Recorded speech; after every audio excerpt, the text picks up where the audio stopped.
నమస్తే ఆరోగ్య మిత్ర కార్యక్రమానికి స్వాగతం. ప్రతి సంవత్సరం ప్రపంచవ్యాప్తంగా మహిళలు గర్భాశయం, గర్భద్వారం, అండాశయం వంటి గైనిక్ క్యాన్సర్లతో పోరాడుతున్నారు. అయితే ఈ క్యాన్సర్లన్నీ కూడా మొదటి దశలో గుర్తించినట్టయితే ట్రీట్మెంట్ కి అవి క్యూర్ చేసుకోవచ్చు. కానీ ఒక నిర్లక్ష్యం అనొచ్చు, లేదంటే మొహమాటం అనొచ్చు, సిగ్గుతో మహిళలు అనేక కారణాలతో మహిళలు డాక్టర్ల దగ్గరికి వెళ్లి మొదటి దశలోనే చూపించుకోరు. అవి లాస్ట్ స్టేజ్కి వచ్చేసరికి ట్రీట్మెంట్ చేయడం చాలా కష్టతరం అవుతూ ఉంటుంది. మరి వీటికి ఎలాంటి రీజన్స్ ఉంటాయి ఇలాంటి క్యాన్సర్లు రావడానికి? అసలు లక్షణాలు ఏమై ఉంటాయి? ట్రీట్మెంట్ ఏ విధంగా అందుబాటులో ఉంది? ఇవన్నీ విషయాలు వివరించడానికి నాతో ఉన్నారు gynaec oncologist doctor Sai Lakshmi గారు.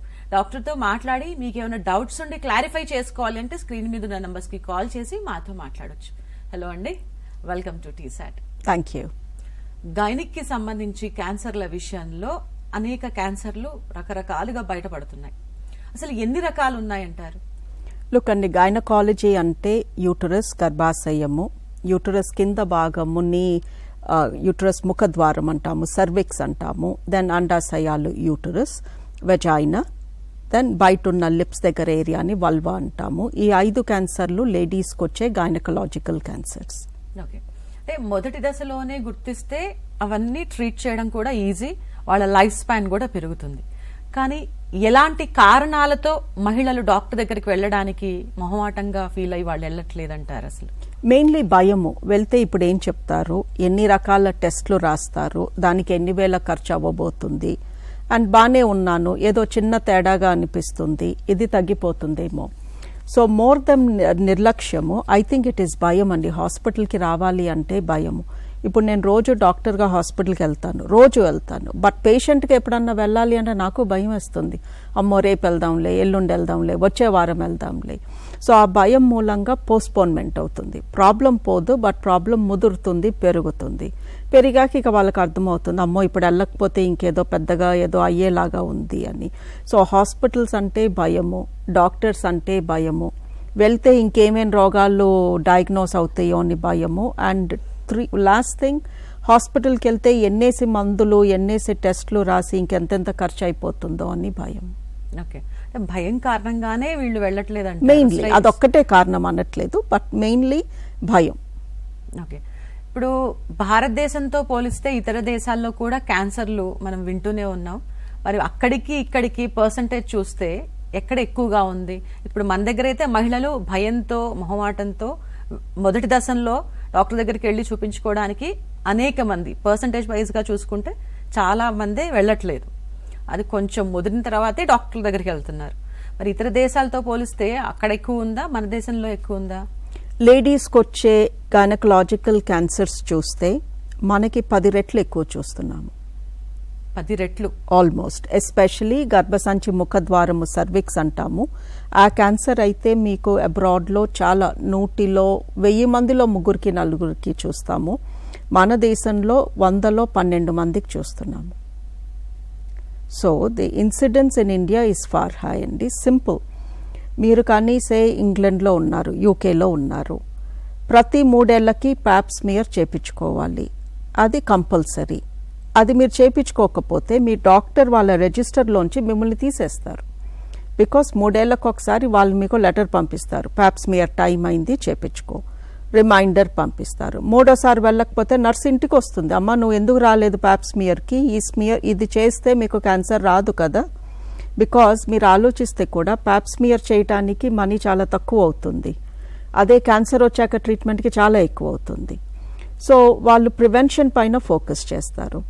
40 ఇయర్స్ దాటాక బీపీ చెక్ అయిందా, షుగర్ చెక్ చేయించుకున్నారా, కొలెస్ట్రాల్ చేయించుకున్నారా, పిల్లలు ఉంటే వాళ్ళకి క్యాన్సర్ వ్యాక్సిన్ ఇచ్చామా లేదా.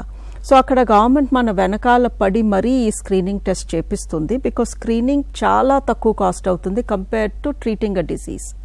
ఇప్పుడు ఇండియాలో మన వెనకాల ఎవరు పడి చెప్తున్నారండి, మీకు టైం అయింది టెస్ట్ చేయించుకోండి, ఈ వయసులో మీరు ఇది చేయించుకోవాలి. There is no infrastructure. ఎవరికి వాళ్ళు వాళ్ళని మోటివేట్ చేసుకుని వెళ్ళటం తప్పించి there is nobody to guide you. అది ప్రాబ్లం ఇక్కడ. అసలు ఈ క్యాన్సర్లు ఏ వయసులో బయటపడుతున్నాయి? ఇప్పుడు మీరు రోజుకి చాలా మంది పేషెంట్స్ ని చూస్తూ ఉంటారు కదా, 50లో వచ్చే రోగాలన్నీ కూడా ఇప్పుడు మనం చూస్తున్నాం 30లో వచ్చేస్తున్నాయి. బీపీ, షుగర్లు చూస్తే మరి క్యాన్సర్ విషయంలో ఏం జరుగుతోంది? ఎగ్జాక్ట్లీ సేమ్ ట్రెండ్ జరుగుతుందని. ఒకప్పుడు నా క్లినిక్లో almost everybody was more than 60 లోపు ఎవరైనా వస్తే అయ్యో అప్పుడే క్యాన్సర్ ఏంటి వీళ్ళకి అన్నట్టుంది. ఇప్పుడు అది 18 నుంచి స్టార్ట్ అయింది. రొమ్ము క్యాన్సర్ చూడండి, గర్భాశయ క్యాన్సర్ అనుకోండి, సర్విక్స్ క్యాన్సర్ ఏదన్నా కూడా ఒక 20 ఏళ్ళు తగ్గింది ఏజ్. 20 ఏళ్ళు తగ్గిపోయింది. కారణాలు చూస్తే ఏమై ఉంటాయంటారు లక్ష్మి గారు? కారణాల్లో మెయిన్ అంటే మన లైఫ్ స్టైల్. ఎందుకంటే మోస్ట్ ఆఫ్ ది గైనకలాజికల్ క్యాన్సర్స్కి ఒబిసిటీ ఒక పెద్ద కారణం. 2 లేట్గా పిల్లలు పుట్టడం లేదా పిల్లలు పుట్టకపోవడం, ఫర్టిలిటీ ప్రాబ్లం, పిల్లలు పుట్టినా వాళ్ళకి పాలు ఇవ్వకపోవడం, ఇది ప్రాబ్లం. కొత్తగా వచ్చిన ఇంకొక డిజీజ్ ఒకప్పుడు లేనిది ఈజ్ పిసిఓడి. పిసిఓడి ప్రాబ్లం ఎంత ఎక్కువైపోయింది అంటే ప్రతి 100 గర్ల్స్లో ఒక 30%కి చూస్తున్నాము. పిసిఓడి ఉన్న వాళ్ళల్లో యూటరస్ గర్భాశయ క్యాన్సర్ వచ్చే రిస్క్ ఎక్కువ. బికాస్ పీరియడ్ మెటీరియల్ నిలిచిపోయి నెలల తరబడి బయటికి రాక అది క్యాన్సర్ కింద మారుతుంది. సో ఐ థింక్ మన ఫుడ్ హ్యాబిట్స్, లావ్ అవ్వడము, ఎక్సర్సైజ్ బాగా తగ్గిపోవడము అండ్ స్ట్రెస్ మూలంగా మన బాడీ రిపేర్ అయ్యే టైం దొరకట్లేదు. ఫిజికల్ స్ట్రెస్ లేదు, మెంటల్ స్ట్రెస్ ఎక్కువైంది.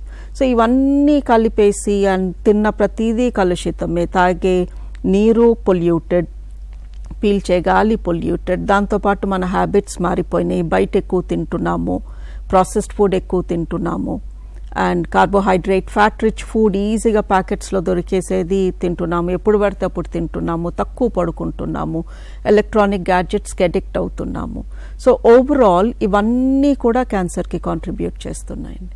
అంటే ఇప్పుడు మనం ఒక 2-3 రకాలు, మీరు చెప్పిన 5 రకాల క్యాన్సర్లు ఇందాక మనం అనుకున్నాం కదా. టీనేజ్ గర్ల్స్, యంగ్ గర్ల్స్లో వస్తున్నాయా? మెనోపాజ్ దాటిన తర్వాత వస్తాయా? ఈ క్యాన్సర్స్ మెనోపాజ్ దాటిన తర్వాత ఎక్స్పెక్ట్ చేస్తాము. బికాస్ క్యాన్సర్ రావడానికి one of the biggest cause is age.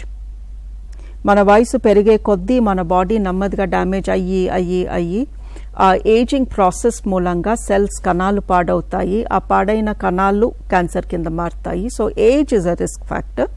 ఈ ఏజ్తో పాటు వేరే రిస్క్ ఫ్యాక్టర్స్ వచ్చినాయి అనుకోండి, like obesity or HPV viral infection or infertility, then obviously cancer risk ఇంకా యంగ్ ఏజ్లోనే కనిపించేస్తుంది. అయితే జీవనశైలి వన్ ఆఫ్ ద రీజన్ అన్నారు, లైఫ్ స్టైల్. పర్యావరణ కారకాలు కూడా ఈ ప్రమాదాన్ని, క్యాన్సర్ అనే ప్రమాదాన్ని ఎంతవరకు ఏ విధంగా పెంచుతాయి అంటారు? కానీ మొన్న పెద్ద ఆర్టికల్ వచ్చింది, అన్ని న్యూస్ పేపర్స్లో వచ్చింది. మనము ప్లాస్టిక్ మెటీరియల్ తింటున్నాము. సో మనం తినే ఆహారంలో చాలా ప్లాస్టిక్ పాలిమర్స్ ఉంటున్నాయి. This is one big reason for cancer అని. బికాజ్ మనం తినే ఆ ప్లాస్టిక్ మన బాడీ అంతా సర్క్యులేట్ అవుతుంది కదా డైజెస్ట్ అయ్యాక. ఈ ప్లాస్టిక్ పాలిమర్స్ ఎక్కడి నుంచి వస్తున్నాయి అంటే మనం తినే ఫుడ్లో వస్తున్నాయి. So we are in touch with plastic on a regular basis. దాంతోపాటు మనం ఎక్కడి నుంచి అయితే ఆహారం తీసుకుంటామో, like non vegetarian and milk, cows ఇచ్చే మిల్క్, బఫెలోస్ ఇచ్చే మిల్క్, అవి ప్లాస్టిక్ తిని ఇస్తున్నాయి ఈ పాలు. సో మనం డైరెక్ట్గా ప్లాస్టిక్ కన్స్యూమ్ చేయటమే కాకుండా by keeping food and liquids in plastic containers, we are eating animals or animal products which have eaten plastic. So ఇన్ని ప్లాస్టిక్ పాలిమర్స్ మన బాడీకి అలవాట్లేదు ప్లాస్టిక్ని తిని డైజెస్ట్ చేసుకోవడం. సో అవన్నీ కూడా కెమికల్ కార్సినోజెన్స్ అవుతున్నాయి. ఇప్పుడు లైఫ్ స్టైల్ అన్నారు, ఇంకా పర్యావరణ కారకాలు అన్నారు. వాళ్ళ ఒకవేళ ఫ్యామిలీ హిస్టరీ ఉందనుకోండి, జన్యుపరంగా, అంటే ఇప్పుడు కాకుండా ఒక 4 ఫ్యామిలీస్ అవతల ఈ హిస్టరీ ఉంటే వచ్చే ఛాన్సెస్ ఉంటుందా? Family history definitely role play చేస్తుంది. ఆల్మోస్ట్ మనకున్న 100 క్యాన్సర్స్లో 10% run in the family. So ఇది మనం కొంచెం కేర్ఫుల్గా ఆలోచిస్తే మన ఫ్యామిలీలో ఎవరికి ఉంది, ఏ టైప్ క్యాన్సర్ ఉంది. ఒక 20 రకాల క్యాన్సర్స్ ఉన్నాయి. అందులో లేడీస్కి వచ్చేది బ్రెస్ట్, అండాశయ, ఓవరీ క్యాన్సర్ అండ్ గర్భాశయ క్యాన్సర్, పేగుల క్యాన్సర్ కూడా. వీటితో పాటు థైరాయిడ్ క్యాన్సర్, కిడ్నీ క్యాన్సర్, ఇలాంటి క్యాన్సర్స్ ఫ్యామిలీలో రన్ అవ్వచ్చు. సో అమ్మ వైపు ఇద్దరికి ఉన్నా, నాన్న వైపు ఇద్దరికి ఉన్నా, వాళ్ళకి ఏ క్యాన్సర్ వచ్చింది, ఏ వయసులో వచ్చింది, దాన్ని బట్టి మేము చెప్పగలము మీ రిస్క్ ఎక్కువ తక్కువ అని. బట్ మీకు రిస్క్ ఎక్కువ అంటే ఇప్పుడు రిస్క్ ఎక్కువ నీకు అని వదిలేయమండి. మీకు రిస్క్ ఎక్కువ ఉంది కాబట్టి ఈ టెస్ట్లు ఇంత ఫ్రీక్వెంట్గా చేసుకోండి అని చెప్తాము. బట్ ఎవరికైనా స్ట్రాంగ్ ఫ్యామిలీ హిస్టరీ ఉన్నప్పుడు there is a blood test. ఇప్పుడు అమ్మకి బ్రెస్ట్ క్యాన్సర్ ఉంది అనుకోండి, అమ్మకి 50 ఏళ్ళకు వచ్చింది, నాకు వస్తుందా భయం ఉంటుంది, because breast cancer runs in the family. So మీకు ఆ భయం ఉన్నప్పుడు మీలో నుంచి ఒక బ్లడ్ టెస్ట్ తీసుకుంటాము, క్రోమోజోమ్స్ అనలైజ్ చేస్తాము. ఈవిడికి వంశపారంపర్యంగా బ్రెస్ట్ క్యాన్సర్ కానీ అలాంటి క్యాన్సర్స్ కానీ వచ్చే జీన్ ఈవిడిలో ఉందా అని కనుక్కుంటాము. దాన్ని hereditary of course last 10-15 years నుంచి ఈ టెస్ట్ చేస్తున్నాము. ఒకప్పుడు 2 జీన్స్ చేసేవాళ్ళము, దెన్ 20 చేసాము, ఇప్పుడు 50 క్యాన్సర్ జీన్స్ని కనుక్కుంటున్నాం ముందే. సో కనుక్కొని చెప్తున్నాము మీకు ఈ టెస్ట్ పాజిటివ్ ఉంది కాబట్టి ఈ క్యాన్సర్ వచ్చే రిస్క్ ఇంత శాతము, దానికి మీరు ఈ ప్రికాషన్స్ తీసుకోండి, ఈ మెడిసిన్స్ వేసుకోండి, లేదా ఈ సర్జరీ చేయించుకోండి. మీ అక్కలకి, చెల్లెళ్ళకి, అన్నలకి, తమ్ముళ్ళకి, కొడుకులకి, కూతుర్లకి వచ్చే ఛాన్స్ ఇంత, ఇదంతా క్లియర్గా చెప్తున్నాము. 100 రకాల క్యాన్సర్లున్నా ముఖ్యంగా మనం ఈరోజు మహిళలకు వచ్చే క్యాన్సర్లకు సంబంధించి మాట్లాడుకుంటున్నాం కాబట్టి వాళ్ళకి ఫ్యామిలీ హిస్టరీ ఉంటే ఖచ్చితంగా రావచ్చు. ఇంకా ఏజ్ పరంగా చూసుకుంటే ముందుగానే వస్తుంది. మరి ఇవన్నీ వింటుంటేనే భయంకరంగా ఉందనంటే వీళ్ళకు కాస్త ఉపశమనం ఏంటి కలుగుతుందంటే ఫస్ట్ స్టేజ్లో గుర్తిస్తే కాస్త నయంగా ఉంటుందంట, క్యూర్ అవుతుందంట అని చెప్పి చాలా మంది చెప్పుకుంటూ ఉంటారు. ఫస్ట్ స్టేజ్లో వస్తే ఎలాంటి క్యాన్సర్ని క్యూర్ చేయొచ్చు? అసలు ఫస్ట్ స్టేజ్లో వస్తే ఏ క్యాన్సర్నైనా క్యూర్ చేయొచ్చు. గైనకాలజీనే కాదు, బ్లడ్ క్యాన్సర్ అవ్వనివ్వండి, కిడ్నీ అవ్వనివ్వండి, ఏదైనా సరే ఫస్ట్ స్టేజ్లో పేషెంట్ వస్తే పేషెంట్ని క్యూర్ చేసి మేము పంపించగలము. ఆ పేషెంట్ మళ్ళీ నార్మల్ లైఫ్ లీడ్ చేయగలరు యాజ్ లాంగ్ యాజ్ వాళ్ళ ట్రీట్మెంట్ కరెక్ట్గా జరిగితే, కరెక్ట్ హాస్పిటల్లో కరెక్ట్ డాక్టర్ కరెక్ట్ ట్రీట్మెంట్ ఇస్తే first stage cancer is curable. But first stage cancer usually ఉంది అని ఎవ్వరికీ కూడా అవగాహన రాదు. ఫస్ట్ స్టేజ్ క్యాన్సర్ యూజువలీ టెస్ట్లలోనే పట్టుకుంటాము. బట్ కొన్ని క్యాన్సర్సే గర్భాశయ క్యాన్సర్ ఫస్ట్ స్టేజ్లో కూడా అది బ్లీడింగ్ కాజ్ చేసి చెప్తుంది నేనున్నాను ఇక్కడ, నేనున్నాను, నన్ను పట్టించుకో, నన్ను చూసుకో అని. సో కొన్ని క్యాన్సర్స్ ఫస్ట్ స్టేజ్లో సిమ్టమ్స్ కాజ్ చేస్తాయి, కొన్ని క్యాన్సర్స్ ఫస్ట్ స్టేజ్లో 0 సిమ్టమ్స్ ఉంటాయి. తెలీదు అసలు నాకు ఫస్ట్ స్టేజ్ క్యాన్సర్ ఉంది అనేది టెస్ట్ చేస్తేనే పట్టుకోగలం. ఓకే, ఇప్పుడు సాధారణ ఋతు సమస్యలు వస్తూ ఉంటాయి మహిళల్లో, ఆ తర్వాత ఈ క్యాన్సర్కి సంబంధించిన సమస్యలు, ఈ రెండింటిని వాళ్ళు ఏ విధంగా డిఫరెన్షియేట్ తెలుసుకోవాలంటారు? కొంచెం యాక్చువల్లీ డిఫికల్టే అండి. మీరు అడిగింది is a very good question. Because heavy periods అనుకోండి, ఫర్ ఎగ్జాంపుల్ 42-year-old లేడీకి పీరియడ్ బాగా హెవీగా వస్తుంది, 5-6 days హెవీగా బ్లడ్ పోతుంది, క్లాట్స్ పడుతున్నాయి, గడ్డలుగా అవుతుంది. అప్పుడు తనకి హెవీ పీరియడ్స్కి కారణం క్యాన్సర్ అవ్వచ్చు, కాకపోవచ్చు. సో అది మా దగ్గరకు వచ్చి స్కాన్ చేసి లోపల నుంచి క్లీన్ చేసి డిఎన్సి అంటాము, ముక్క పరీక్ష అంటాము, అలాంటివి చేస్తే తప్ప మాకు అర్థం కాదు ఇది క్యాన్సర్ మూలంగానా, ఫైబ్రాయిడ్ మూలంగానా, మెనోపాజ్ దగ్గరకు వచ్చిన మూలంగానా అని. సో సమ్ టైమ్స్ మీరు ఇంట్లో ఉండి నాకు ఇది క్యాన్సరా కాదా తెలుసుకోవాలి అంటే కష్టం. మాతో మాట్లాడంగానే మాకు తెలియదు, కొన్ని టెస్టులు చేస్తేనే తెలుస్తుంది. ఇప్పుడు పీరియడ్స్ రెగ్యులర్గా వస్తున్నా కూడా కొన్ని కారణాలతో పోస్ట్ పోన్ కోసం అప్పుడప్పుడు వాళ్ళు మెడిసిన్ వాడుతూ ఉంటారు కదా, అవి ఎంతవరకు సేఫ్? పోస్ట్పోన్మెంట్కి మేము వాడే medicine progesterone is 100% safe. Okay, వాటి వల్ల క్యాన్సర్ రాదు. ఓకే, అయితే క్యాన్సర్కి సంబంధించి వాళ్ళు ముందుగా బయటపడే లక్షణాలు ఏమై ఉంటాయి, ఎలాంటి సిమ్టమ్స్తో? ఇప్పుడు ఫస్ట్ స్టేజ్లో వస్తే వాళ్ళు సేఫ్, వాళ్ళకి ట్రీట్మెంట్ కూడా ఈజీ ఉంటుంది. మరి ఈజీ అయినప్పుడు వాళ్ళకి ఎలాంటి లక్షణాలు తెలిస్తే ముందుగా రావచ్చు అంటారు? లుక్ అండి, మీకు లక్షణాల కోసం వెయిట్ చేస్తున్నారు, లక్షణాలు నాకు కనిపిస్తే నేను డాక్టర్ దగ్గరికి వెళ్తాను అంటే ఇట్స్ ఆల్రెడీ లేట్. సో మీరు లక్షణం ఏదన్నా కనిపిస్తే నేను డాక్టర్ దగ్గరికి వెళ్తే డాక్టర్ నన్ను ఫస్ట్ స్టేజ్లో పట్టేసుకుని క్యూర్ చేస్తారు అని మీరు అనుకుంటుంటే మట్టుకు అది కరెక్ట్ కాదు. బికాస్ అండాశయ క్యాన్సర్, పైనుంచి కిందకు వద్దాం, మనం 5 క్యాన్సర్ల గురించే మాట్లాడుకుంటున్నాము. అండాశయ క్యాన్సర్కి ఫస్ట్ స్టేజ్లో ఒక్క సిమ్టమ్ కూడా ఉండదు, ఓన్లీ స్కాన్లో అది పికప్ అవుతుంది. సో అది సెకండ్ స్టేజ్లో ఉన్నప్పుడు పొట్ట నొప్పి, ఉబ్బరము, కొంచెం గ్యాస్ పట్టినట్టు అనిపించడము, ఆకలి తగ్గడము, కొంచెం తినంగానే అబ్బా చాలే ఇంకా అనిపించడము, మనందరికీ ఎప్పుడొకప్పుడు అలా అనిపిస్తూనే ఉంటుంది. సో సెకండ్ స్టేజ్ కూడా ఇగ్నోర్ చేస్తారు. థర్డ్ స్టేజ్కి వచ్చేసరికి క్యాన్సర్ కింద పొత్తి కడుపు నుంచి పై పొట్టలోకి పెరిగాక పొట్టంతా టైట్గా అయిపోయి కక్కడం స్టార్ట్ చేసి అస్సలు తినకుండా బాగా బక్కగా అయిపోయినప్పుడు మా దగ్గరికి వస్తారు థర్డ్ స్టేజ్లో. సో ఓవరీ క్యాన్సర్ ఫస్ట్ స్టేజ్లో పట్టుకోవాలి అంటే మీరు చక్కగా హెల్దీగా ఉన్నప్పుడు ఎవ్రీ ఇయర్ ఒక స్కాన్కి వెళ్ళండి. అందులో ఏమన్నా ఉంటే స్కాన్ చెప్తుంది.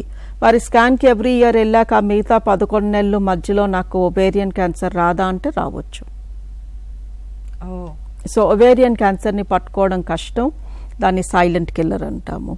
గర్భాశయ క్యాన్సర్ మట్టుకు అది మీకు ఉంటే క్యాన్సర్ అవ్వకముందే చూపించేస్తుంది. బ్లీడింగ్ హెవీగా అవుతుంది, పీరియడ్ మధ్యలో బ్లీడింగ్ అవుతుంది, ఎప్పుడు పడితే అప్పుడు బ్లడ్ స్టెయిన్స్ కనిపిస్తూ ఉంటాయి. సో అది గర్భాశయ క్యాన్సర్ లక్షణము. సో ఎవరికైనా కూడా పీరియడ్స్లో మార్పు కనిపించి ఎక్కువగా అవుతుంది లేదా మధ్యలో అవుతుంది అంటే వచ్చి చూపించుకున్నది బెటర్, బికాజ్ అది క్యాన్సర్ లక్షణం అవ్వచ్చు. Cervix cancer, the commonest cancer in women. అక్కడ క్యాన్సర్ వస్తే ఫస్ట్ స్టేజ్లో సిమ్టమ్స్ ఉండవు, క్యూర్ అవ్వగలిగే స్టేజ్లో ఏ సిమ్టమ్ ఉండదు. ఇన్ఫ్యాక్ట్ ఒక డాక్టర్ మిమ్మల్ని అక్కడ పెట్టి మెషిన్ పెట్టి చూస్తే కూడా డాక్టర్కి కూడా ఫస్ట్ స్టేజ్ కనిపించదు. అది కళ్ళకి కనిపించకుండా స్కిన్ పొరల్లో దాక్కుంటుంది. ఫస్ట్ స్టేజ్ సర్విక్స్ క్యాన్సర్కి ఒక్కటే ఒక మార్గం ప్యాప్స్మియర్. ఆ టెస్ట్లో చెప్పేస్తుంది ఈవిడికి క్యాన్సర్ ఉంది, అది మీకు కనిపించట్లేదు, క్యూర్ చేసుకోండి అని. సో ప్యాప్స్మియర్ ఎవ్రీ 3 yearsకి ఒకసారి చేస్తే చాలు, మనకి సర్విక్స్ క్యాన్సర్ ఈ జన్మలో రాదు. అంత బ్యూటిఫుల్ టెస్ట్ అది. వెజైనా, సెక్స్ చేసే ద్వారంలో క్యాన్సర్ రావడం చాలా అన్కామన్, రాదు అక్కడ ఎక్కువ. 5th క్యాన్సర్ వల్వ, ఆ బయట పెదాలకి క్యాన్సర్ చాలానే చూస్తాము. అది క్యాన్సర్ వచ్చే 5 ఏళ్ల ముందు నుంచి చెప్తుంది ఇక్కడ నేను రాబోతున్నాను, మీరు చెక్ చేసుకోండి అని. బికాజ్ దురద, మంట, అక్కడ స్కిన్ పగిలినట్టు ఇరిటేట్ అవ్వడము. వింటర్లో స్కిన్ పగిలితే మనకి ఇరిటేటింగ్గా ఉంటుంది చూడండి, అలాంటి వియర్డ్ సెన్సేషన్. దెన్ దురద, రాత్రిపూట వస్తే అక్కడ దురద వస్తుంది, ఏదో చేసేయాలి, వేడి నీళ్ళు పోసుకోవాలి లేదా చల్లగా ఐస్ క్యూబ్ పెట్టుకోవాలి, ఇలాంటి ఇరిటేషన్ వస్తుంది. స్కిన్ అంతా పాలిపోయినట్టు డ్రైగా అవుతుంది, కట్ అయిపోతూ ఉంటుంది. సెక్స్ చేయాలంటే భయపడతారు, అమ్మో అక్కడ నొప్పి పెడుతుంది ఇప్పుడు అని. అలాంటి సిమ్టమ్స్ అన్నీ మనం ఇగ్నోర్ చేశాక అక్కడ సన్నగా పుండులాగా పడి అది క్యాన్సర్ అవుతుంది.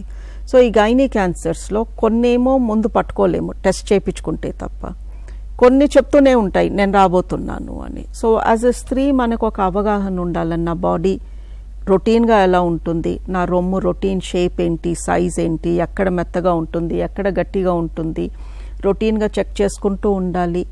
మన ఏజ్ని బట్టి టెస్ట్స్ చేయించుకుంటూ ఉండాలి. తేడా వచ్చినప్పుడు డాక్టర్ని కలవాలి.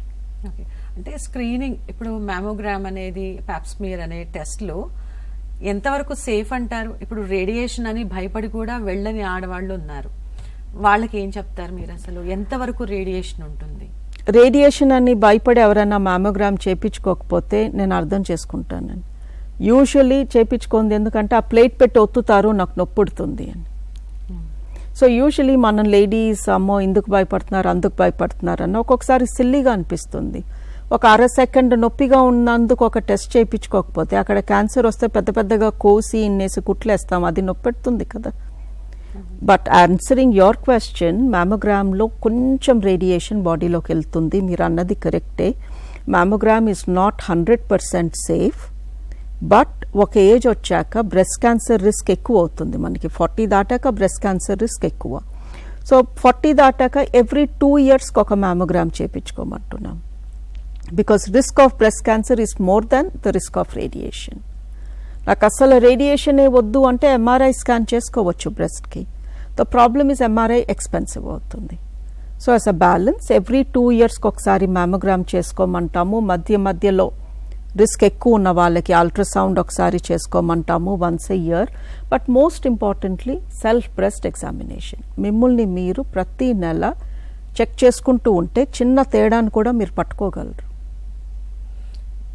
ఇప్పుడు టెస్ట్ అనేది ఆడవాళ్ళు సెల్ఫ్గా చేసుకోవాలి అని అంటే ఎప్పుడు చేసుకుంటే ఈ లంప్స్ అనేవి బయటపడతాయి?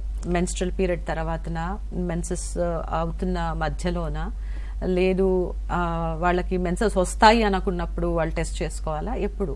మెన్సెస్ ముందు ఫర్ 5 days రొమ్ము గట్టి పడుతుంది, గడ్డలుగా అనిపిస్తుంది, నొప్పిగా ఉంటుంది, కొంచెం ఎన్లార్జ్ అయ్యి ఉంటుంది. So that is a totally wrong time.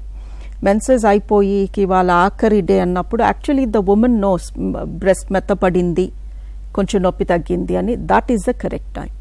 So every month period వచ్చిన లాస్ట్ డే సెల్ఫ్ బ్రెస్ట్ ఎగ్జామినేషన్కి 2 minutes time every woman should give. Okay, ఇప్పుడు మ్యామోగ్రామ్కి ఏమో 2 years ఆగాలని చెప్పేసి అంటున్నారు. ప్యాప్స్మియర్ విషయంలో మరి ఏ విధంగా చేయించుకోవాలంటారు ఎగ్జామిన్ అంతా కూడా? ప్యాప్స్మియర్ 3 yearsకి ఒకసారి చేస్తే చాలు అండి. But the main difference is Pap smear చేసిన రోజే కాదు, ద నెక్స్ట్ 3 years వరకు గ్యారంటీ ఇస్తుంది. దట్ ఈ అమ్మాయికి ప్యాప్స్మియర్ నార్మల్ ఉంది కాబట్టి 3 ఏళ్ల వరకు తను సేఫ్ అని ఆ ప్యాప్స్మియర్ గ్యారంటీ ఇస్తుంది. మ్యామోగ్రామ్ అలాంటి గ్యారంటీ ఇవ్వదు. ఇవాళ మ్యామోగ్రామ్ నార్మల్ వస్తే పర్హాప్స్ ఒక 4 రోజులు బాగుంటాము అని తప్ప ఆ తర్వాత గురించి తెలియదు. ఇప్పుడు మెన్స్ట్రల్ సైకిల్ కొంతమంది ఆడవాళ్ళలో మొదలైన తర్వాత వాళ్ళకి బ్లీడ్ అనేది 10 రోజులు 15 రోజులు అవుతూ ఉంటుంది. ఆ తర్వాత మళ్ళీ కొద్ది రోజుల గ్యాప్ ఇచ్చి మళ్ళీ వాళ్ళకి సైకిల్ స్టార్ట్ అవ్వడం, ఇలాంటివన్నీ అవుతూ ఉంటాయి కదా. వాళ్ళు మరి ఏ విధంగా తెలుసుకోవాలంటారు ఈ క్యాన్సర్ కి సంబంధించి? డాక్టర్ దగ్గరికి వెళ్ళడమే కరెక్టా? లుక్ అండి, ఎవరైనా అన్నేసి రోజులు బ్లీడ్ అయితే బ్లడ్ పోగొట్టుకుంటూ ఉంటే ఎనీమియా వస్తుంది. సో ఏ రీజన్కైనా అది అవ్వడం కరెక్ట్ కాదు. ఈ అమ్మాయి ఉన్న రక్తం అంతా కింద నుంచి అలా పోతుంటే తన పరిస్థితి ఏంటి? So she has to go to the doctor. Our doctor, as a part of the testing, will also look for cancer. Okay. ఇప్పుడు రెగ్యులర్ గా స్క్రీనింగ్ చేసుకోవడం వల్ల వీళ్ళు ఎంత వరకు సేఫ్ జోన్ లో ఉంటారు అసలు? అదే అంటున్నానండి. ఇప్పుడు ప్యాప్స్మియర్ చేసి ఎవ్రీ 3 years ప్యాప్స్మియర్కి వెళ్ళిన వాళ్ళు సర్విక్స్ క్యాన్సర్ పరంగా 100% సేఫ్. యూటరస్ నుంచి బ్లీడింగ్ ప్యాటర్న్ అబ్జర్వ్ చేస్తూ బ్లీడింగ్లో ఏ మాత్రం తేడా వచ్చినా నేను డాక్టర్ దగ్గరికి వెళ్ళిపోతాను అంటే you are 100% safe. But ovary cancer నుంచి మీరు ఎన్నిసార్లు స్కాన్ చేయించుకున్నా, 3 నెలలకు ఒకసారి స్కాన్ చేయించుకున్నా you are not safe, because ఈ మధ్యలో కూడా మీకు ఓవరీ క్యాన్సర్ రావచ్చు. ఓకే, ఈ ప్యాప్స్మియర్ కి కానీ మ్యామోగ్రామ్ కి కానీ ఏజ్ మనం చూసినట్టయితే ఏ వయసు వాళ్ళు ఈ స్క్రీనింగ్ కి వెళ్ళాలి అసలు? మ్యామోగ్రామ్ 40 దాటాక చేయమంటాము every 2 years, because breast cancer risk అప్పుడు ఇంక్రీజ్ అవుతుంది. అండ్ మ్యామోగ్రామ్లో కొంచెం రేడియేషన్ ఉంటుంది కాబట్టి మరి చిన్న వయసులో మ్యామోగ్రామ్ చేస్తే బెనిఫిట్ తక్కువ, రేడియేషన్ మూలంగా డ్యామేజ్ ఎక్కువ. So from 40 every 2 years. Pap smear మట్టుకు ఆ అమ్మాయి సెక్షువల్ యాక్టివిటీ స్టార్ట్ చేసిన 3 years నుంచి every 3 years till 65. Every 3 years only. Doctor గారు, శరీరంలో రెగ్యులర్ గా స్క్రీనింగ్ అనేది ఖచ్చితంగా చేసుకుంటే మనం ఈ స్టేజ్ 1లోనే ఇలాంటి క్యాన్సర్స్ అన్ని ముందుగానే పసిగట్టవచ్చు అంటున్నారు. అయితే సర్వైకల్ క్యాన్సర్ కి సంబంధించి మనం మాట్లాడుకుంటే what is the first reason అంటారు? రావడానికి రీజన్ ఏంటి అసలు? సర్వైకల్ క్యాన్సర్ 99% రావటానికి ఒకే ఒక కారణం is a viral infection called HPV. ఈ హెచ్పివి అనే వైరల్ ఇన్ఫెక్షన్ లేకపోతే సర్వైకల్ క్యాన్సర్ రాదు. 99% సర్వైకల్ క్యాన్సర్ రాదు. 1% సర్విక్స్ లోపల నుంచి వచ్చేది హెచ్పివితో సంబంధం లేకుండా రావచ్చు. But 99% cervical cancer is because of HPV. Human papilloma virus అంటే మనుషుల చర్మం పైన ఉండే వైరస్. సో ఇది మనుషుల చర్మం పై పొరకి లోపల పొరకి మధ్యలో ఉంటుంది. ఈ వైరస్ మనందరి చర్మం పైన ఉంది. ఇందులో రకరకాల టైప్స్ ఉన్నాయి. కొన్ని రకాల హెచ్పివి టైప్స్ చర్మం పై నుంచి సెక్స్ ద్వారా గర్భాశయ ముఖద్వారాన్ని టచ్ అయినప్పుడు ఆ వైరస్ సర్విక్స్లోకి ఎంటర్ అవుతుంది. బ్యాడ్ లక్ ఏంటి అంటే ఈ వైరస్కి చావు లేదు.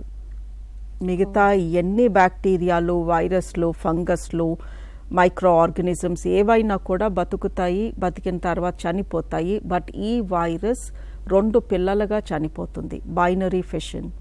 సో అందుకే ఈ వైరస్ మూలంగా ఇన్ని క్యాన్సర్స్ చూస్తున్నాము, ఇంతమందిలో చూస్తున్నాము. బికాజ్ ఈ వైరస్ మన బాడీలోకి వెళ్ళాక మనతో పాటు మనం బతుకున్నన్నాళ్ళు మన బాడీలో అది బతుకుతుంది, పిల్లల్ని పెడుతూ ఉంటుంది. బట్ కొంతమందిలో కొన్ని సంవత్సరాలు అయ్యాక ఈ వైరస్ అలా పిల్లల్ని పెడుతూ ఆ చర్మంలో రకరకాల చేంజెస్ కాజ్ చేస్తూ క్యాన్సర్ని కాజ్ చేస్తుంది. ఓకే, అయితే ఈ హెచ్పివి వైరస్కి సంబంధించి ఈ మధ్య వ్యాక్సిన్ బాగా అవేర్నెస్ తీసుకొస్తున్నారు. 9 years నుంచే ఈ వ్యాక్సిన్ మొదలు పెట్టేయాలి అని చెప్తున్నారు. అసలు ఏంటి ఈ వ్యాక్సిన్ ఏంటి, ఎంతవరకు రిజల్ట్ ఉంటుంది, 9 years నుంచే ఎందుకు మొదలు పెట్టాలి, అసలు ఏంటి ఏజ్ ఏంటంటారు? ఈ వైరస్ మూలంగా వచ్చే క్యాన్సర్స్లో 2 types చాలా కామన్ అండి. అంటే 120 types హెచ్పివీస్ ఉన్నాయి. Type 16 and type 18. వీటికి నంబర్స్ ఇస్తాము. 16 and 18 టైప్ మూలంగా మోస్ట్ సర్విక్స్ క్యాన్సర్స్ వస్తున్నాయి. సో అది తెలిసాక what the scientist it is, ఈ 16-18 బాడీలోకి ఎంటర్ అవ్వకముందే మనం వ్యాక్సిన్ రూపంలో ఇస్తే తర్వాత ఈ పిల్లలు పెద్ద అయ్యాక ఈ 16 టైప్ కానీ 18 టైప్ కానీ వాళ్ళ బాడీలోకి ఎంటర్ అయినప్పుడు వాళ్ళకు ఆల్రెడీ ఇమ్యూనిటీ వచ్చేసి ఉంటుంది. So that is the concept of vaccine. మనం ఏ వ్యాక్సిన్ తీసుకున్నా, హెపటైటిస్ తీసుకున్నా, రేబీస్కి తీసుకున్నా, మీజిల్స్ మమ్స్కి తీసుకున్నా చిన్నప్పుడే బేబీ పుట్టినప్పుడే ఇస్తాము. ఎందుకంటే ఆ బేబీకి తర్వాత ఈ వైరస్ ఎంటర్ అయినప్పుడు వ్యాక్సిన్ మూలంగా ఇమ్యూనిటీ వస్తుందని. బట్ ఇప్పుడు మనం సర్విక్స్ క్యాన్సర్, ఈ హెచ్పివి వ్యాక్సిన్ సర్విక్స్ క్యాన్సర్ రాకుండా ఇస్తున్నాము. ఈ సర్విక్స్ అనేది గర్భాశయం ముఖద్వారము. మరి అక్కడ క్యాన్సర్ రావద్దు అంటే గర్భాశయము కొంచెం దాని పెరుగుదల స్టార్ట్ అయి ఉండాలి. మరి పసిపిల్లలకి ఇస్తే వాళ్ళ గర్భాశయం ఉండేదింత, అందులో సర్విక్స్ ఒక 1 centimeter కూడా ఉండదు. సో 9 నుంచి మెచ్యూరిటీ స్టార్ట్ అయ్యే ఏజ్ అది. సో అందుకే 9 to 16 లోపు ఇచ్చేయమంటున్నాము. ఎందుకంటే ఈ వైరస్ మీరు ఆలోచిస్తే ఎలా వస్తుంది, సెక్స్ ద్వారా వస్తుంది, లేదా నేకెడ్గా ఇంకొక నేకెడ్ మనిషిని మనం దగ్గరగా హగ్ చేసుకొని పడుకుంటే, లేదా ఓరల్ సెక్స్ ద్వారా వస్తుంది. ఇట్లాంటి యాక్టివిటీస్ యూజువలీ పిల్లలు కాలేజ్ స్టార్ట్ అయ్యాక we expect that, or we not expect that, or we observe that. So స్కూల్లో ఉండే పిల్లలకి అలాంటి యాక్టివిటీస్ ఉండవు, బట్ వాళ్ళ ప్రైవేట్ పార్ట్స్లో పెరుగుదల కనిపిస్తుంది, మెచ్యూరిటీకి దగ్గరగా అవుతున్నారు. కాబట్టి that is the perfect age to protect them from HPV 16 and 18. 30 ఏళ్ళు 40 ఏళ్ళు వచ్చిన వాళ్ళు ఒకవేళ ఈ వ్యాక్సిన్ తీసుకుంటే వాళ్ళకి ఎంతవరకు రిజల్ట్ ఉంటుంది, అసలు సజెస్టబుల్? ఈ వ్యాక్సిన్ ఫ్యూచర్లో మీకు అంటే హెచ్పివీస్ నుంచి కాపాడుతుంది. So if you are a 30-year-old and you are a virgin and you are going to get married or you are going to start a relationship, తీసుకోండి. Say you are a 30-year-old, మీకు already పెళ్ళయి 10 ఏళ్ళు అయ్యింది, మీరు stable రిలేషన్షిప్లో ఉన్నారు, కొత్తగా ఏ హెచ్పివీస్ మీకు అంటే ఛాన్స్ లేదు, అప్పుడు ఈ వ్యాక్సిన్ తీసుకుంటే మీకు అడ్వాంటేజ్ లేదు. బికాస్ వచ్చేసిన హెచ్పివీస్ నుంచి అది కాపాడదు, రాబోయే హెచ్పివీస్ నుంచి కాపాడుతుంది. అయితే వాళ్ళకి సజెస్టబుల్ కాదంటారు? సజెస్టబుల్ కాదు అంటే బెనిఫిట్ చాలా తక్కువ. బికాస్ అన్లెస్ మీకు ఏదన్నా భయం ఉంటే దట్ ఇంకెక్కడి నుంచైనా అంటుతుంది పార్ట్నర్ ద్వారా, ఆర్ నేను ఇంకో రిలేషన్షిప్లో ఉంటానేమో అన్నప్పుడు తీసుకోండి. Yes, it will protect you in future. But already ఏమన్నా హెచ్పివీస్ మీ 10 years మ్యారీడ్ లైఫ్ మూలంగా మీ బాడీలో ఉంటే ఈ వ్యాక్సిన్ దాని నుంచి కాపాడదు. బట్ ప్యాప్స్మియర్ చేయించుకోకపోతే ఆ వైరస్లో ఆల్రెడీ మీ బాడీలో ఉంటే మీకు క్యాన్సర్ రావచ్చు. So for married ladies or రిలేషన్షిప్లో ఉన్న లేడీస్ ప్యాప్స్మియర్ కంపల్సరీగా చేయించుకుంటే క్యాన్సర్ రాకముందే మేము పట్టేసుకుంటాం. ఈ వ్యాక్సిన్ ఆడవాళ్ళకైనా లేదు జెంట్స్కి కూడా వేస్తారా? వాళ్ళు కూడా తీసుకోవాల్సిన అవసరం ఉందా? యాక్చువల్లీ అండి ఇది వరల్డ్ మొత్తం ఇస్తున్నాం ఈ వ్యాక్సిన్.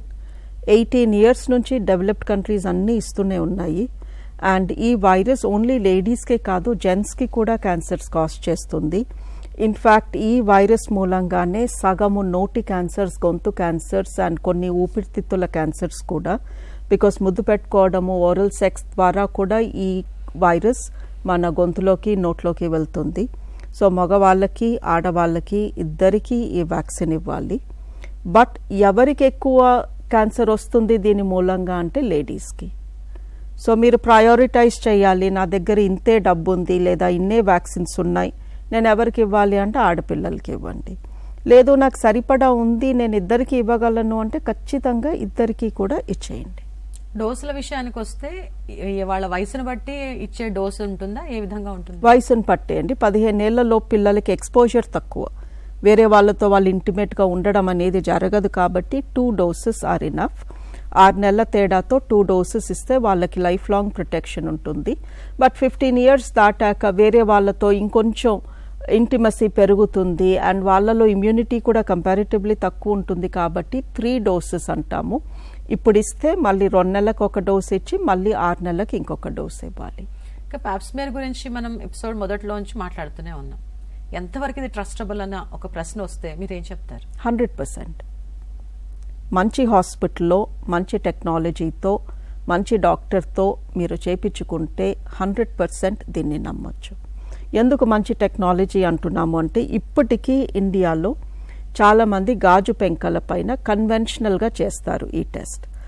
20 ఏళ్ల క్రితం మేము అపోలోలో అలాగే చేసేవాళ్ళము, బట్ ఇప్పుడు లిక్విడ్లో చేస్తున్నాము. లిక్విడ్లో చేస్తే 10 రెట్లు ఎక్కువ సెల్స్ కనిపిస్తాయి. సో డయాగ్నోసిస్ 10 రెట్లు అక్యురేట్గా ఉంటుంది. సో మీరు ప్యాప్ టెస్ట్ చేయించుకునేటప్పుడు లిక్విడ్లో చేస్తున్నారా, గాజు పెంకల పైన స్లైడ్ పైన చేస్తున్నారా కనుక్కోండి. స్లైడ్ పైన అంటే మానేసి లిక్విడ్లో చేసే ల్యాబ్లో చేయించుకోండి. ఓకే, పాప్స్మియర్తో పాటుగా ఇంకా ఏం టెస్ట్ ఉన్నాయంటారు? అసలు హెచ్పివి టెస్ట్ ఉందండి. ఇప్పుడు హెచ్పివి మూలంగానే కదా ఈ క్యాన్సర్ వచ్చేది. పాప్స్మియర్ ఏమో హెచ్పివి మూలంగా మీకు ఏదన్నా తేడా ఉందా అని చెప్తుంది. హెచ్పివి టెస్ట్ ఏమో అసలు నిజంగా మీకు హెచ్పివి 16, 18 లాంటి డేంజరస్ వైరస్లు ఉన్నాయా అని చెప్తుంది. హెచ్పివి టెస్ట్ ఎవ్రీ 5 ఇయర్స్కి ఒకసారి చేస్తే చాలు. బట్ హెచ్పివి టెస్ట్ ఒక 3,500 ఖర్చు అవుతుంది. ప్యాప్ టెస్ట్ 1,500లో అయిపోతుంది. హెచ్పివి పాజిటివ్ వస్తే మళ్ళీ ప్యాప్ టెస్ట్ చేస్తాము. సో మనకి మనీతో పెద్దగా ఇష్యూ లేదు, 3,000 ఒక పెద్ద లెక్క కాదు అంటే హెచ్పివి టెస్ట్ ప్యాప్ టెస్ట్ 2 చేస్తాము. లేదు లిమిటెడ్ బడ్జెట్లో నేను ప్రొటెక్ట్ చేసుకోవాలి అంటే మినిమం ప్యాప్ టెస్ట్ చేస్తాము. వీటితో పాటుగా విఐఏ టెస్ట్ అని కూడా ఉందని నేను విన్నాను. ఏంటా టెస్ట్ అసలు? విఐఏ టెస్ట్ అంటే అండి, ఇప్పుడు నేను ఒక విలేజ్కి వెళ్ళాను, పాప్స్మియర్ చేసి అమ్మ నీకు 2 రోజుల్లో రిపోర్ట్ ఇస్తాను అంటే ఆవిడ రాకపోవచ్చు, ఆర్ ఆవిడ దగ్గర 1,500 ఉండకపోవచ్చు. బట్ నేను ఆవిడని కూడా కాపాడాలి కదా. యాజ్ అ డాక్టర్ నేను డబ్బులుంటేనే ట్రీట్ చేస్తాను, డబ్బులుంటేనే స్క్రీన్ చేస్తాను కాదు. ఈ విఐఏ టెస్ట్తో 5 రూపీస్తో కూడా బడ్జెట్ అంతే, పర్ పర్సన్ 5 రూపీస్ స్పెండ్ చేసి వీ కెన్ ప్రొటెక్ట్ దెమ్ అండి. సో వాళ్ళ గర్భాశయ ముఖద్వారం పైన ఒక సింపుల్ కెమికల్ సొల్యూషన్ రాస్తాము దూదితో. వాళ్ళకి కానీ క్యాన్సర్ వచ్చేది ఉంటే అక్కడ రంగు మారిపోతుంది. ఎవరికైతే అక్కడ రంగు మారుతుందో, క్యాన్సర్ వచ్చే లక్షణం కనిపిస్తుందో, 40 సెకండ్స్ వాళ్ళకి అక్కడ ఒక చిన్న ట్రీట్మెంట్ ఇచ్చి ఆ స్కిన్ లేయర్ని తీసేస్తాము. That is VIA. సో నేను 5 రూపాయల ఖర్చుతో ఒక రిసోర్సెస్ లేని విలేజ్లోకి వెళ్ళి కూడా సర్వైకల్ క్యాన్సర్ రాకుండా నేను వాళ్ళకి ట్రీట్మెంట్ ఇవ్వగలను. ఇప్పుడు మీరు చెప్పిన ఇన్ని టెస్ట్లకు సంబంధించి ఎంతవరకు అవేర్నెస్ ఉందంటారు? హెచ్పివి కానీ లేదంటే విఐఏ కానీ పాప్స్మియర్ కానీ ఇన్ని మాట్లాడుకుంటున్నాం కదా, ఇంకా అవేర్నెస్ రావాల్సిన అవసరం ఎంతవరకు ఉంది? అవేర్నెస్ కోసమే ఇవాళ ఇలాంటి టాక్స్ చేస్తున్నాం మనం. సో ఇలాంటి టాక్స్ ఇంకా చేసి, టాక్స్ చేస్తే సరిపోదండి. టాక్ చేసినప్పుడు పీపుల్ ఆలోచించాలి, వీళ్ళు ఎందుకు ఇన్నిసార్లు చెప్తున్నారు, ఎందుకు ఇంత సీరియస్గా ఇంత ఇన్డెప్త్ వెళ్తున్నారు. ఒక టెస్ట్ చేస్తే నాకు అసలు క్యాన్సరే రాకుండా ఉంటుంది, మరి 3 ఏళ్లకు ఒకసారి అంటున్నాము, ప్రతి 3 నెలలకి అనట్లేదు. సో అవేర్నెస్ పెంచటంతో పాటు people need to understand, yes I need to take this అని. అండ్ మన గవర్నమెంట్ కూడా ప్రతి మనిషి పైన 5 రూపాయలు అయితే పెట్టగలదు కదండి. సో ఎన్నో ఎన్జిఓస్ ఉన్నాయి. ఈ విఐఏ అనే టెస్ట్ మనం ఒక ఊరంతా ఒక విలేజ్ పల్లెటూరులోకి వెళ్ళి చేసి వాళ్ళెవరికి రిస్క్ లేకుండా మనం ట్రీట్ చేయొచ్చు. So everything is there. పీపుల్లో అవేర్నెస్ పెంచాలి, వాళ్ళల్లో మోటివేట్ అవ్వాలి, అండ్ పొలిటీషియన్స్ కూడా ఇలాంటి ఇష్యూస్ సీరియస్గా తీసుకోవాలి. అయితే ఈ స్క్రీనింగ్ వ్యాక్సిన్ల ద్వారా ఎంతవరకు నివారించగలం అసలు ఈ క్యాన్సర్లని? పూర్తిగా నివారించగలం అంటారా? అమెరికాలో 18 ఇయర్స్ నుంచి వ్యాక్సినేట్ చేస్తున్నారు. అక్కడ పాప్స్మియర్ చేయించుకోకపోతే ఆ సిటీలో మనం బతికే ఛాన్సే లేదు. బికాస్ అసలు ఆ హాస్పిటల్ కూడా ఎంటర్ అవ్వనివ్వరు పాప్స్మియర్ అప్ టు డేట్ లేకపోతే. అలాంటి కంట్రీస్లో సర్వైకల్ క్యాన్సర్ చాలా తగ్గిపోయింది, చాలా అంటే చాలా. సో అలాంటి కంట్రీస్ అన్నీ మనకి ప్రూఫ్ చెప్తున్నాయి, మీరు ఇవి ఫాలో అవ్వండి, మీ కంట్రీలో కూడా సర్వైకల్ క్యాన్సర్ ఉండదు అని. ఇక ఒవేరియన్ క్యాన్సర్కి సంబంధించి ఇందాక మీరు చెప్పారు ఇట్స్ ఎ సైలెంట్ కిల్లర్ అని చెప్పి. మరి అంటే ఎలాంటి లక్షణాలు కూడా కనిపించవంటారా? వెరీ 0% కూడా కనిపించవా? నో అండి, కనిపిస్తాయి. పొట్టలో నొప్పి, పొత్తి కడుపులో ఉబ్బరం, tightness, bloating very common symptom. So symptoms ఉంటాయి, సిమ్టమ్స్ లేవు అని ఎవరు అనట్లేదు. బట్ ఈ సిమ్టమ్స్ని ఇగ్నోర్ చేస్తాము. ఎసిడిటీ, బయట తిన్నందుకు వచ్చింది, ఆ ఫంక్షన్లో తిన్న మూలంగా వచ్చింది, ఉపవాసం మూలంగా నాకు ఇలా ఉంది. ఇన్ఫ్యాక్ట్ మా దగ్గరికి వచ్చే ఒవేరియన్ క్యాన్సర్ పేషెంట్స్లో 20% ఒక 2-3 నెలల నుంచి గ్యాస్ట్రోఎంట్రాలజిస్ట్ చుట్టూ తిరుగుతూ వాళ్ళు ఇచ్చిన ఎసిడిటీ మెడిసిన్స్ వేసుకుంటూ, కొంతమంది ఎండోస్కోపీ కూడా చేపించుకున్నాక వాళ్ళకి తెలుస్తుంది యాక్చువల్లీ ఇది ఒవేరియన్ క్యాన్సర్ అని. సో పేషెంట్సే కాదు, డాక్టర్స్ కూడా ఒక్కొక్కసారి ఈ క్యాన్సర్ని గుర్తించలేకపోతున్నారు. బికాస్ అన్ని సిమ్టమ్స్ కూడా మన ఫుడ్తో రిలేటెడ్ సిమ్టమ్సే ఉంటాయి. ఆకలి, ఎక్కిళ్ళు రావడము, పొట్ట ఉబ్బరము, ఎసిడిటీ, పొట్టంతా గ్యాస్ పట్టేసి టైట్గా అనిపించడము, కొంచెం తినగానే ఇంకా చాలే అనిపించడము, ఇవన్నీ సిమ్టమ్సే. వీటిని మనం ఇగ్నోర్ చేయబట్టే అది సైలెంట్ కిల్లర్ అయింది.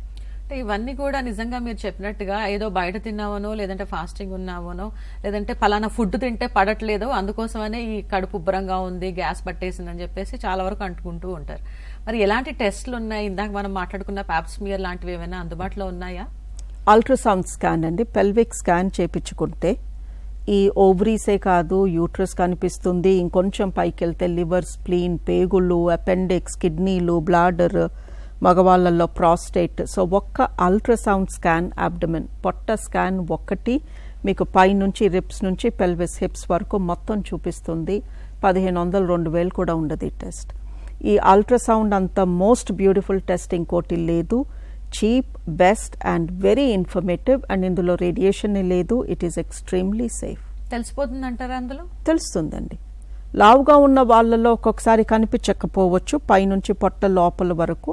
సో అలాంటి వాళ్ళలో లేడీస్కి చెప్తామమ్మ కింద నుంచి చేస్తాము వెజైనల్ స్కాన్, పెల్విక్ స్కాన్ అంటాము.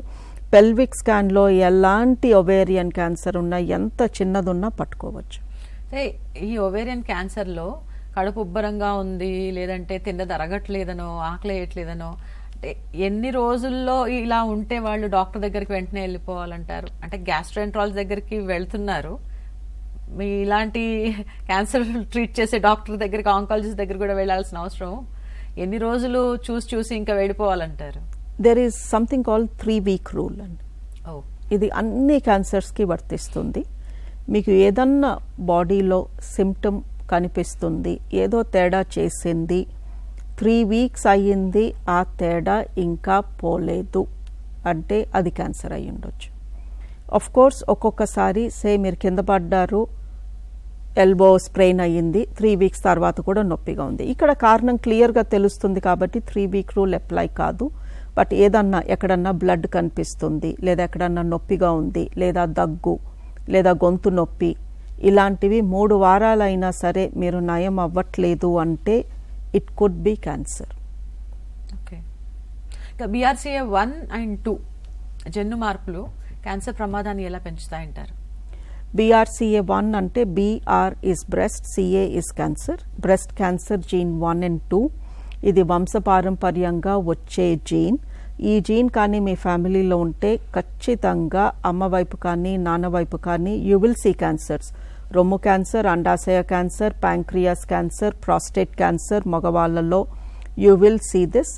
ఇలాంటి క్యాన్సర్స్ మీ ఇంట్లో ఇద్దరికి కానీ ఆర్ అమ్మ నాన్నకు కానీ ఎవరికన్నా ఉంటే ఈ బ్లడ్ టెస్ట్లో కానీ మీరు BRCA 1 or 2 పాజిటివ్ ఉంటే మీకు రొమ్ము క్యాన్సర్ వచ్చే రిస్క్ 80%, అండాశయ క్యాన్సర్ రిస్క్ 20-40%, ఆ ఇంట్లో ఉండే మగవాళ్ళకి ప్రాస్టేట్ క్యాన్సర్ రిస్క్ కూడా ఆల్మోస్ట్ 20-40%.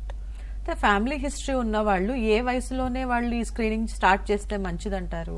యూజువలీ మీ ఫ్యామిలీలో ఎవరికి వచ్చిందో వాళ్ళల్లో అందరికన్నా చిన్న వయసులో ఎవరికి వచ్చిందో, ఇప్పుడు అమ్మకి 50 ఏళ్ళకు వచ్చింది, మావయ్యకి 60 ఏళ్ళకు వచ్చింది అనుకోండి. మావయ్యకి ప్రాస్టేట్ క్యాన్సర్, అమ్మకి పేగు క్యాన్సర్ వచ్చింది. 2 క్యాన్సర్స్ ఫ్యామిలీలో రన్ అవ్వచ్చు. ఇద్దరిలో చిన్న అమ్మ క్యాన్సర్ వచ్చిన వయసు -10 years. సో 40 years నుంచి, బికాజ్ ఆవిడికి 50కి వచ్చింది కాబట్టి మీరు 40 years నుంచి టెస్ట్లు చేయించుకోవాలి.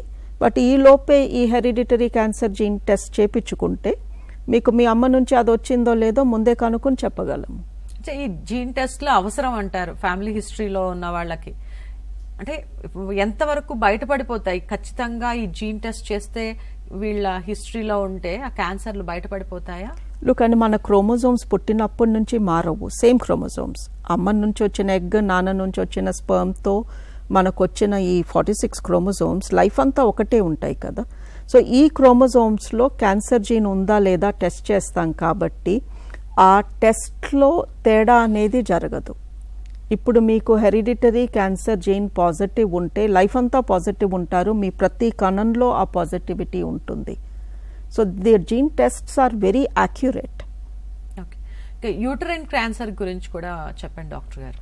గర్భాశయ క్యాన్సర్ అన్ని క్యాన్సర్స్లోకి చాలా మంచి క్యాన్సర్. బికాస్ అది రాకముందే, గర్భాశయ పొరలో అది స్టార్ట్ అవ్వకముందే ఆ పొర మందంగా అయిపోతుంది. సో మీకు ఖచ్చితంగా బ్లీడింగ్లో తేడా కనిపిస్తుంది. ఎక్కువ అవ్వడము లేదా పీరియడ్ రాకముందే కొంచెం బయటికి వచ్చేయడము. సో అది రాకముందే చెప్తుంది, హలో నేను రాబోతున్నాను అని. సో గర్భాశయ క్యాన్సర్తో చనిపోవడం అంటూ జరగదు. బికాస్ అది ముందే చెప్పేసరికి, కనిపించేసరికి చాలామంది వచ్చి చూపించుకుంటారు. ఎస్పెషలీ పీరియడ్స్ ఆగిపోయాక 12 నెలలు అయింది, ఒక్క పీరియడ్ కూడా లేదు, మెనోపాజ్ వచ్చింది అన్న తర్వాత ఒక్క డ్రాప్ బ్లడ్ అయినా కూడా అది అబ్నార్మల్. కొంతమంది ఆడవాళ్ళలో మెన్స్ట్రల్ వాళ్ళ సైకిల్ నడుస్తున్నప్పుడు క్లాట్స్ పడుతూ ఉంటాయి కదా, వాటిని కూడా వాళ్ళు ఏమన్నా సీరియస్గా పరిగణించాలా? ఇప్పుడు గర్భాశయంలో క్యాన్సర్ వచ్చింది అనుకోండి, అది క్లాట్స్ రూపంలోనే కదా బయటకు వచ్చేది. సో ఎవరికన్నా ఇంతకుముందు క్లాట్స్ లేవు, బట్ ఇప్పుడు పీరియడ్లో క్లాట్స్ పడుతున్నాయి, ఏయో పీసెస్ లాగా బయటికి వస్తుంది అంటే అది క్యాన్సర్ కాకపోవచ్చు, బట్ క్యాన్సర్ కూడా అయి ఉండొచ్చు. మీరు చూపించుకోవాలి. ఈ యూట్రైన్ క్యాన్సర్లో వయసు చూస్తే ఏ వయసు వాళ్ళలో ఎక్కువ రావచ్చు అంటారు? యూట్రస్ క్యాన్సర్కి మెయిన్ కారణాలు లావుగా ఉండడము అండ్ డయాబెటీస్. సో ఈ రెండు ఉన్న వాళ్ళలో లేదా ఈ రెండిట్లో ఏది ఉన్నా కూడా యూట్రస్ క్యాన్సర్ ఎక్కువ చూస్తాము. ఇప్పుడు ఒక థర్డ్ కేటగిరీ యాడ్ అయ్యింది, దట్ ఈస్ PCOD.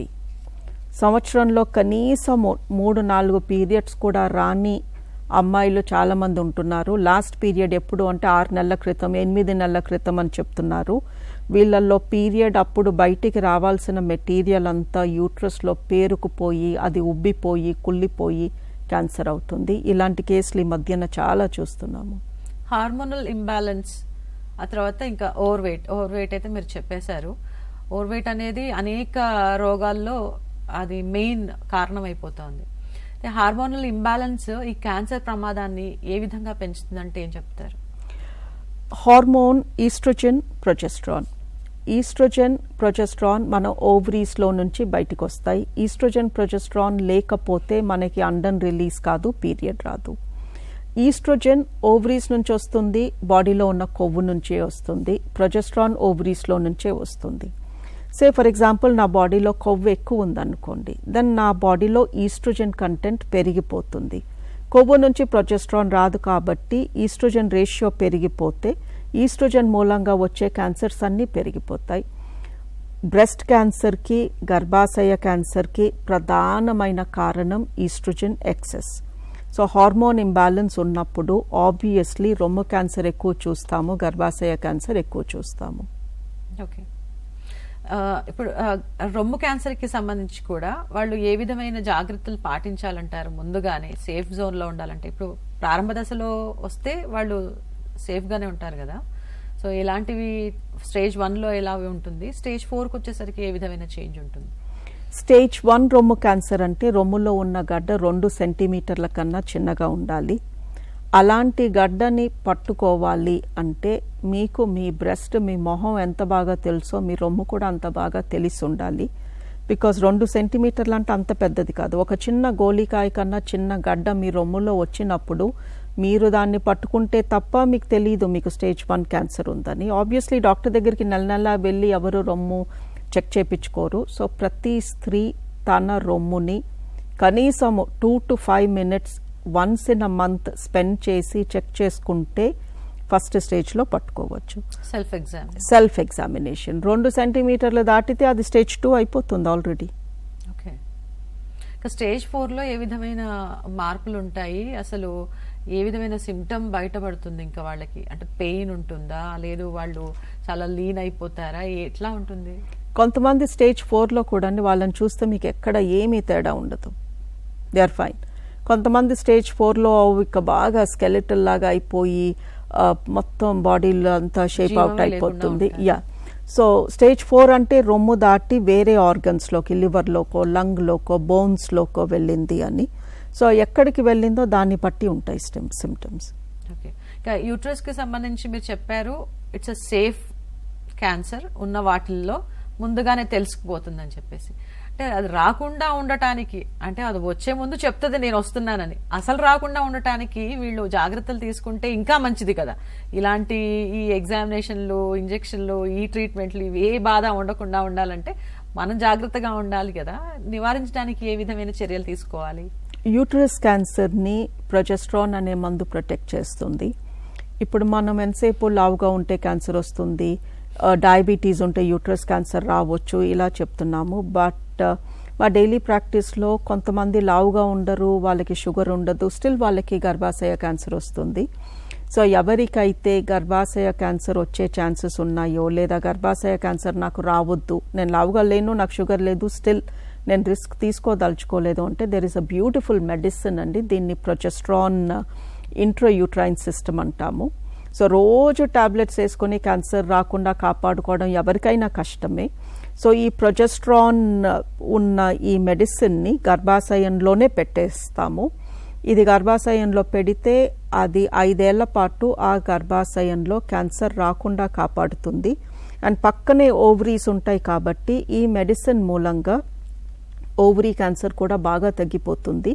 సో ఎవరికైనా ఇంట్లో క్యాన్సర్ ఉంది, ఆర్ కొంచెం లావుగా ఉన్నాను, లేదా షుగర్ ఉంది, వాటెవర్, ఇంకా నాకు పిల్లలు వద్దు అనుకుంటే గర్భాశయంలో ఈ ప్రొజెస్ట్రాన్ అనే మెడిసిన్ డైరెక్ట్గా టాబ్లెట్ రకంగా ఉంటుంది, అది దాన్ని పెట్టేస్తాము. 5 years వరకు మీరు టోటలీ ప్రొటెక్టెడ్ ఉంటారు. అలాగే బర్త్ కంట్రోల్ పిల్స్ ఏవైతే మనము పిల్లలు ఇప్పుడే వద్దు, ఫస్ట్ చైల్డ్కి ఇంకో చైల్డ్కి గ్యాప్ కావాలి, లేదా పెళ్ళయింది but I don't want a child, ఇంకో 2 years బ్రేక్ తీసుకోవాలి అన్న వాళ్ళు బర్త్ కంట్రోల్ పిల్ కానీ వాడితే వాళ్ళకి గర్భాశయ క్యాన్సర్, అండాశయ క్యాన్సర్ రిస్క్ బాగా తగ్గిపోతుంది. ఓకే, అయితే ఈ ప్రారంభ దశలోనే గుర్తించడానికి నూతన పరీక్షలు ఏమి అందుబాటులో ఉన్నాయంటారు, విధానాలు కానీ ఏమైనా? మోస్ట్ ఆఫ్ ది టైమ్స్ అండి ఇప్పుడు ఎవరికైనా క్యాన్సర్ ఉందేమో అని డౌట్ పడినప్పుడు స్కాన్ చేస్తాము అండ్ బయాప్సీ చేస్తాము. ఈ 2 కూడా ఇంపార్టెంటే డయాగ్నోసిస్లో. స్కాన్ ఏమో ఏదైనా తేడా ఉందా, ఉంటే ఏ పార్ట్ ఆఫ్ ది యూట్రస్లో ఉంది చెప్తుంది. బయాప్సీ ఆ తేడా ఏంటి, క్యాన్సరా ప్రీ క్యాన్సరా అని చెప్తుంది. చాలామంది నా దగ్గరకు వచ్చే ముందే పెట్ సిటీ చేయించుకున్నాము, ఎంఆర్ఐ చేయించుకున్నాము, ఎంఆర్ఐలో సరిగా కనిపించట్లేదని సిటీ స్కాన్ చేయించుకున్నాము అని చెప్తారు. నేను ఇవన్నీ పక్కన పెట్టి ఒక మంచి స్కాన్ డాక్టర్ దగ్గరికి పెల్విక్ స్కాన్కి పంపిస్తాను. వాళ్ళేమో 25,000 PET CT, 15,000 MRI, 6,000 CT scan పక్కన పెట్టి మీరు 2,000 స్కాన్ చేపిస్తారా, ఎందుకు మనం పైకి వెళ్ళాలి కదా, కిందకి ఎందుకు వస్తున్నాము అని. The scan doesn't matter and మీరు ఎన్ని డబ్బులు పెట్టి ఏ స్కాన్ చేయించుకున్నారు కాదు పాయింట్. ఆ స్కాన్ రిపోర్ట్ చేసే డాక్టర్ ఎంత నాలెడ్జబుల్గా దాన్ని రిపోర్ట్ చేశారు ఈజ్ ద పాయింట్. చాలా మంది ఇది మిస్ అవుతారు. కొంతమంది క్యాన్సర్ పేషెంట్స్ నేను పెట్ సిటీ అడగలేదు అని ఇంకెవరి దగ్గరకు వెళ్ళిపోతారు. బికాజ్ వాళ్ళ దృష్టిలో పెట్ సిటీ అంటే ఇక అన్నీ చెప్పేస్తుంది. కాదు, అలా కాదు. చూసే సిటీ స్కాన్స్, ఈ స్కాన్స్ ఎప్పుడు మనుషులు చూస్తారు. చూసే మనిషికి నాలెడ్జ్ లేకపోతే వాళ్ళు చూసింది వాళ్ళకి కనిపివ్వదు. అది నేను నెక్స్ట్ అదే అడగబోతున్నాను. అంటే ఈ పెట్ సిటీ, ఎంఆర్ఐ స్కాన్స్ ఇవి ఎంతవరకు ఖచ్చితత్వంగా ఉంటాయి, అసలు వాళ్ళు ఇవి చేయించుకుంటే అందులో తెలిసిపోతుందా? తెలుస్తుందండి, బట్ చూసే మనిషికి నాలెడ్జ్ ఉండాలి, విచ్ ఇస్ ల్యాకింగ్. ఈ మధ్యన చాలా మంది రిపోర్ట్స్లో ఇది అనుకుంటా, maybe, possible, clinical correlation, to be ruled out ఇలాంటి వర్డ్స్ ఇచ్చి ఇంకొక స్కాన్కి రికమెండ్ చేసేస్తారు వాళ్ళే. So that is not how it should be done అని. ఎప్పుడు కూడా క్యాన్సర్ అనే డయాగ్నోసిస్ మనకి డౌట్ ఉన్నప్పుడు సెకండ్ ఒపీనియన్ తీసుకోండి, వచ్చి కలవండి. ఎన్ని స్కాన్స్ చేయించుకున్నారు, ఎంత ఖర్చు పెట్టారు కాదు పాయింట్, మనం ఎంత యాక్యురేట్గా డయాగ్నోస్ చేయగలిగాము. చాలాసార్లు ఆ మనిషితో మాట్లాడితే మనకి సగం డయాగ్నోసిస్ వచ్చేస్తుంది. ఎలాంటి క్యాన్సర్లకి ఏ స్టేజ్లో ఉన్నప్పుడు సర్జరీలు అవసరం పడతాయంటారు డాక్టర్ గారు? యూజువలీ 4th స్టేజ్ క్యాన్సర్కి ఏ క్యాన్సర్ అయినా సరే సర్జరీ చేయము. బికాస్ సర్జరీ చేస్తే ఆ సర్జరీ చేశాక ఆ మనిషిలో 1 మిల్లీమీటర్ క్యాన్సర్ కూడా మిగిలి ఉండకూడదు.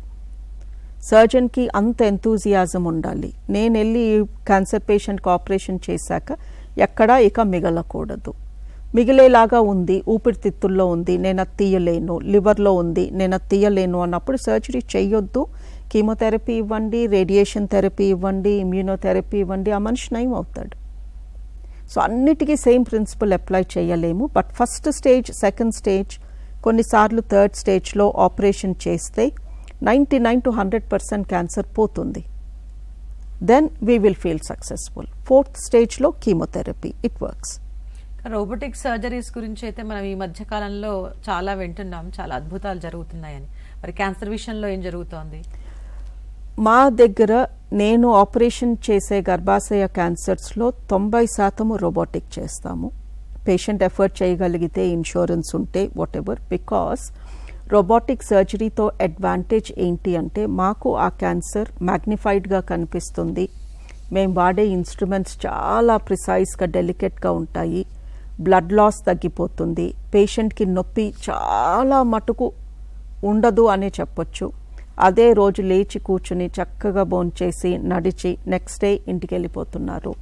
సో ఇంత చక్కగా రికవరీ అయినప్పుడు క్యాన్సర్ పరంగా కూడా వాళ్ళ రికవరీ బాగుంటుంది. ఆ తర్వాత వాళ్ళకి ఏదన్నా కీమోథెరపీ కానీ, రేడియేషన్ థెరపీ కానీ అవసరమైతే ఎంతో చక్కగా 3 వారాల్లో చక్కగా ఆఫీస్కి వెళ్ళి వచ్చినంత నీట్గా వచ్చి వాళ్ళు ఆ ట్రీట్మెంట్ తీసుకోగలుగుతున్నారు. అండ్ క్యాన్సర్స్ కూడా అంత మ్యాగ్నిఫైడ్ 3D విజన్ ఉండేసరికి వాటిని తీయడం కూడా మేము ఇంకా బాగా తీయగలుగుతున్నామని. ఫైనల్గా ఏం చెప్తారు డాక్టర్ గారు? ఇప్పుడు అంటే ఒక భయంతోనో, ఒక మొహమాటంతోనో ఆడవాళ్ళు ఫస్ట్ స్టేజ్లో ఉన్నా కూడా వాళ్లకు లక్షణాలు కనిపించి కొంతమంది, లక్షణాలు కనిపించక కొంతమంది డాక్టర్ల దగ్గరికి రాలేకపోతున్నారు. మరి వాళ్ళు ముందు స్టేజ్లో వస్తే వాళ్ళకు ట్రీట్మెంట్ ఈజీ అయిపోతుంది కదా, అలాంటి వాళ్ళకు కానీ, లేదు ఎలాంటి లైఫ్ స్టైల్ వాళ్ళు చేంజెస్ చేసుకుంటే అసలు క్యాన్సర్ల బారిన పడకుండా ఉంటారు? కానీ ఫస్ట్ థింగ్, భయపడొద్దు. అండ్ సెకండ్ ఒపీనియన్ తీసుకోండి. డాక్టర్లు ఇన్నేసి టెస్టులు రాస్తారు, డబ్బులు ఎక్కువైపోతాయి, ఏయో రోగాలు అంటకడతారు అన్న మీకు భయం ఉన్నప్పుడు సెకండ్ ఒపీనియన్ తీసుకోండి. అవసరమైతే థర్డ్ ఒపీనియన్ తీసుకోండి. ఈ మధ్యన వీఆర్ గివింగ్ ఆన్లైన్ ఒపీనియన్స్. అంటే మీరు హైదరాబాద్ వచ్చి మాతో కన్సల్ట్ అవ్వవసరం లేదు. మీ రిపోర్ట్స్ అప్లోడ్ చేస్తే వీడియో కన్సల్టేషన్ ద్వారా కూడా మేము చెప్పగలుగుతాము. సో ఫస్ట్ భయపడొద్దు.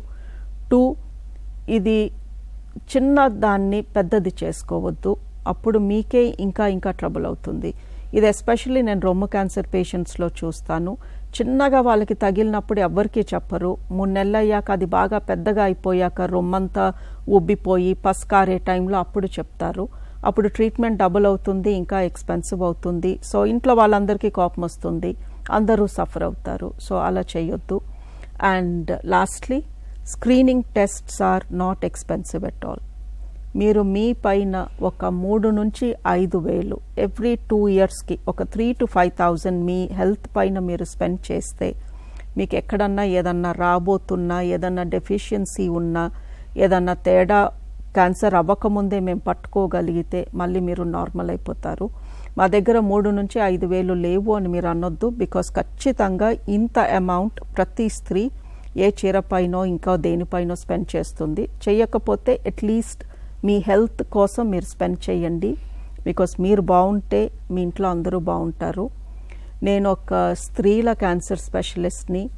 ఇప్పటికి కొన్ని వేల ఫ్యామిలీస్ని చూశాను. ఆవిడ లేకపోతే మొత్తం ఫ్యామిలీ నాశనం అయిపోతుంది. ఫ్యామిలీలో ఇంకెవ్వరు లేకపోయినా, ఇప్పుడు సే హస్బెండ్కి ఏదన్నా అయితే వైఫ్ చూసుకుంటుంది, దాన్ని ఫ్యామిలీని మళ్ళీ దగ్గరికి తెచ్చుకుంటుంది. బట్ వైఫ్ లేకపోతే ఆ హస్బెండ్ అండ్ వాళ్ళ పిల్లల ఫ్యామిలీస్, వాళ్ళ ఫ్యూచర్ మొత్తం డిస్టర్బ్ అవ్వడం నా కళ్ళారా చూశాను. సెల్ఫిష్గా ఆలోచించి నేను బాగుంటే, దెన్ జనరస్గా ఆలోచించి నా ఫ్యామిలీ మొత్తం బాగుంటుంది అని ఆలోచించి take care of yourself, spend money on your health. And మీ ఇంట్లో మీరు హెల్తీగా తిని, హెల్తీగా వండితే మీ పిల్లలు హెల్తీగా తిని పెద్దగా అవుతారు. సో ఏం వండుతున్నాను, వాళ్ళకి ఏం పెడుతున్నాను, న్యూట్రిషియస్ ఫుడ్ పెట్టడం పైన ఫోకస్ చేయండి. అంటే ప్రతి మహిళ తన ఆరోగ్యంపై సెల్ఫ్ కేర్ ఖచ్చితంగా అవసరం అని డాక్టర్ గారు చెప్తున్నారు. Thank you so much for joining అండి. Thank you. ఇది వాటి ఆరోగ్య మిత్ర కార్యక్రమం. చూస్తూనే ఉండండి టీసాట్.